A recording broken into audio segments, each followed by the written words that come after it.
ये तो हिंदी मीडियम वाला है, मूव करते हैं इंग्लिश मीडियम पे। ये रहा। In the given figure A B parallel P Q, यहाँ मार्क भी किया हुआ है ए बी और पी क्यू पर, और ए बी 6 दिया हुआ है, यहाँ 2 दिया हुआ है, ओ बी 3 है।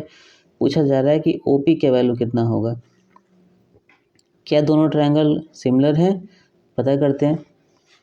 अगर ये दोनों लाइन पैरेलल है तो जो ए क्यू होगा वो इसको इंटरसेक्ट करने वाला है, यानी कि ये जो एंगल होगा और ये एंगल होगा, कैसा होगा? ये होगा आपको अल्टरनेट एंगल, क्योंकि ये ट्रांसवर्सल है और ये जो है आपका वर्टिकली अपोजिट एंगल है। अब दूसरा देखने की ज़रूरत नहीं है, जैसे ही दो एंगल इक्वल हुआ, ट्रायंगल कैसे होंगे? ये होंगे आपके सिमिलर। कौन सा क्राइटेरिया है? तो ए क्राइटेरिया से। और जैसे ही सिमिलर होगा तो कॉरस्पॉन्डिंग जो साइड होंगे वो कैसे होंगे? सेम रेशियो में होंगे। तो इस एंगल के सामने है आपका 6 और इसके सामने है 2, जो इक्वल मैं उसको ले रहा हूँ।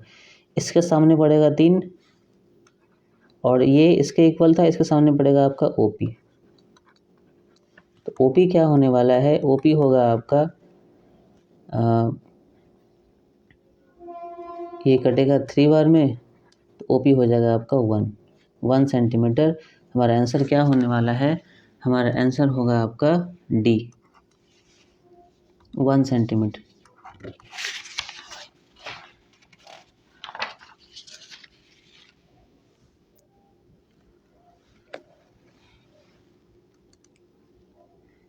एक बार मैं रीचेक करना चाहूँगा इसको। इस एंगल के सामने हुआ 6, इसके सामने हुआ 2, ठीक, और इसमें इसके सामने है आपका 3 और इसके सामने है आपका ओ पी।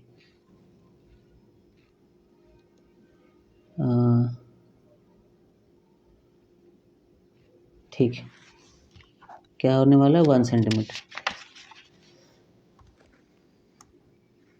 मूव करते हैं हम लोग नेक्स्ट क्वेश्चन पे। क्वेश्चन नंबर है हमारा 19। अब ये जो नया क्वेश्चन जो ये जो है जो है आपका सर्सन रीजन टाइप है। हम लोग बहुत सारे ऐसे क्वेश्चन सॉल्व किए हैं। आते हैं क्वेश्चन नंबर 19 पे। ऑप्शन तो वही रहते हैं इस क्वेश्चन के। असर्शन लिखा है 19 का कि a tangent to a circle is perpendicular to the radius through the point of contact. ये बिल्कुल सही है और ये हमारा थ्योरम भी है। 10th क्लास में जो सर्कल का थ्योरम यहीं से स्टार्ट होता है कि जो रेडियस होता है वो टेंजेंट के साथ 90 डिग्री सबटेंड करता है। बिल्कुल सही बात है। The length of tangent drawn from an external point to a circle are equal. ये भी सही है कि सर्कल के एक्सटर्नल पॉइंट से हम 2 टेंजेंट ड्रॉ कर सकते हैं और दोनों टेंजेंट का जो लेंथ होता है वो सेम होता है। ये भी एकदम सही बात है। अब देखना ये है कि दोनों स्टेटमेंट सही है, लेकिन दोनों इंडिपेंडेंट रूप से सही है। ये इसको सही से एक्सप्लेन थोड़ी कराई, तो अपना अलग से इंडिपेंडेंटली सही है ये। तो इसका आंसर क्या होने वाला है? आंसर होने वाला है B, both assertion and reason are true but reason is not the correct explanation of assertion A। इसका आंसर क्या होगा? आपका आंसर बी होने वाला है। क्वेश्चन नंबर 20 पर आते हैं। 20 में कहा गया है कि the polynomial x² + 3x + 3 has 2 real zeros. अब जीरोज कैसे हैं? रियल है कि इमेजनरी है? कौन बताएगा? बताएगा हमारा डिस्क्रिमिनेंट। थोड़ा हम लोग जूम करें इसको, तो हम लोग इसका निकालते हैं डिस्क्रिमिनेंट। तो डी होगा आपका b² - 4ac। वैल्यू पुटिंग करें हम लोग यहाँ पे। बी का वैल्यू है 3, तो हो जाएगा आप 3 का स्क्वायर 9 - 4। ए का वैल्यू है 1 और सी का वैल्यू है आपका 3। ये होने वाला है आपका 9 - 12, तो ये होने वाला है आपका -3, जो कि लेस देन 0 है। और जैसे ही डी लेस देन 0 आ जाए, रूट्स कैसे होते हैं? रूट्स होते हैं नॉट रियल। और इसके आगे का जो पार्ट हम लोग पढ़ते हैं क्लास 11 में कॉम्प्लेक्स नंबर में, रूट्स रियल है ही नहीं क्योंकि d<0 है, यानी कि हमारा जो ये स्टेटमेंट है असर्शन वाला ये गलत है। और जैसे ही गलत हुआ और सिर्फ एक ही ऐसा ऑप्शन है जहाँ लिखा है कि असर्शन इज़ फॉल्स, तो आंसर क्या होगा हमारा डी। इसको चेक करने की ज़रूरत है या नहीं, हमारा आंसर आ गया है, फिर भी हम लोग यहाँ डिस्कस करेंगे इसको। इसका रीज़न लिखा हुआ है कि a quadratic polynomial can have at most 2 real zeros, बिल्कुल सही लिखा हुआ है। अधिक से अधिक 2 इसके रियल ज़ीरोज़ हो सकते हैं, एक भी होता है, ज़ीरो भी हो जाते हैं। जब रियल ज़ीरो नहीं होते तो नंबर ऑफ़ रियल ज़ीरोज़ 0 हो जाएंगे, जो कि इमेजिनरी में जाता है। तो बिल्कुल सही लिखा हुआ है, यानी कि यहाँ पे असर्शन इसका फॉल्स है, रीजन इसका ट्रू है, तो हमारा ऑप्शन क्या होने वाला है डी। तो आज हम लोग 2023 में जो क्वेश्चन सेट किया गया था उसका हम लोग सेकेंड सीरीज़ का पहला सेट किए हैं। आई होप आप लोगों को बहुत हेल्प मिलेगा इससे। आज के लिए इतना ही, तब तक के लिए बाय बाय।